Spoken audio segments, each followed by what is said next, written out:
दुनिया के जाने माने वैज्ञानिक स्टीफन हॉकिंग का 76 साल की उम्र में 14 मार्च सन 2018 को निधन हो गया।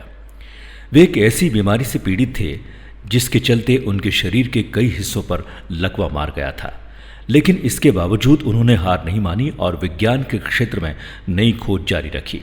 हॉकिंग ने ब्लैक होल और बिग बैंग थ्योरी को समझने में अहम भूमिका निभाई थी। हॉकिंग के पास 12 मानद डिग्रियां थी और अमेरिका का सबसे उच्च नागरिक सम्मान उन्हें दिया गया था। ब्रिटिश वैज्ञानिक ने विज्ञान के क्षेत्र से जुड़ी कई जानी मानी किताबें लिखी हैं, जिसमें a brief history of time सबसे ज़्यादा मशहूर हुई। उनके बच्चों लूसी, रॉबर्ट और टिम ने कहा वो बेहतरीन वैज्ञानिक और असाधारण इंसान थे जिनका काम और विरासत आने वाले कई साल तक जीवित रहेंगे। बच्चों ने स्टीफन हॉकिंग की हिम्मत और निरंतरता की तारीफ की और कहा कि प्रतिभा और मजाकिया अंदाज ने दुनिया भर के लोगों को प्रेरित किया।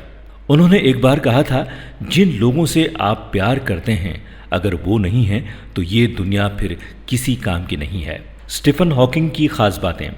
साल 1942 में 8 जनवरी को स्टीफन का जन्म इंग्लैंड में ऑक्सफोर्ड में हुआ था। साल 1959 में वे नेचुरल साइंस की पढ़ाई करने ऑक्सफोर्ड पहुंचे और इसके बाद कैम्ब्रिज में पीएचडी के लिए गए।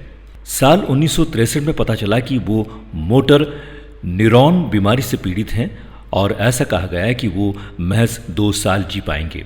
साल 1988 में उनकी किताब a brief history of time I, जिसकी 1 करोड़ से ज़्यादा प्रतियां बिकी थी।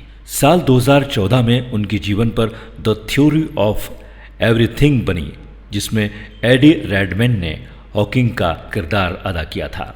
हमेशा व्हील चेयर पर रहने वाले हॉकिंग किसी भी आम इंसान से इतर दिखते थे। विश्व प्रसिद्ध महान वैज्ञानिक और बेस्ट सेलर रही किताब a brief history of time के लेखक स्टीफन हॉकिंग ने शारीरिक अक्षमताओं को पीछे छोड़ते हुए ये साबित किया कि अगर इच्छा शक्ति हो तो इंसान कुछ भी कर सकता है। अपनी खोज के बारे में हॉकिंग ने कहा था, मुझे सबसे ज़्यादा खुशी इस बात की है कि मैंने ब्रह्मांड को समझने में अपनी भूमिका निभाई, इसके रहस्य लोगों के सामने खोले और इस पर किए गए शोध में अपना योगदान दे पाया। मुझे गर्व होता है जब लोगों की भीड़ मेरे काम को जानना चाहती है। हॉकिंग की पहली फेसबुक पोस्ट। साल 2014 में जब हॉकिंग फेसबुक पर पहली बार आए तब उन्होंने अपनी पहली पोस्ट में अपने प्रशंसकों को जिज्ञासु बनने की नसीहत दी थी। हॉकिंग ने अपनी पहली पोस्ट में लिखा था, मैं हमेशा से ही सृष्टि की रचना पर हैरान रहा हूँ। समय और अंतरिक्ष हमेशा के लिए रहस्य बने रह सकते हैं, लेकिन इससे मेरी कोशिशें नहीं रुकी है। एक दूसरे से हमारे संबंध अनंत रूप से बढ़े हैं।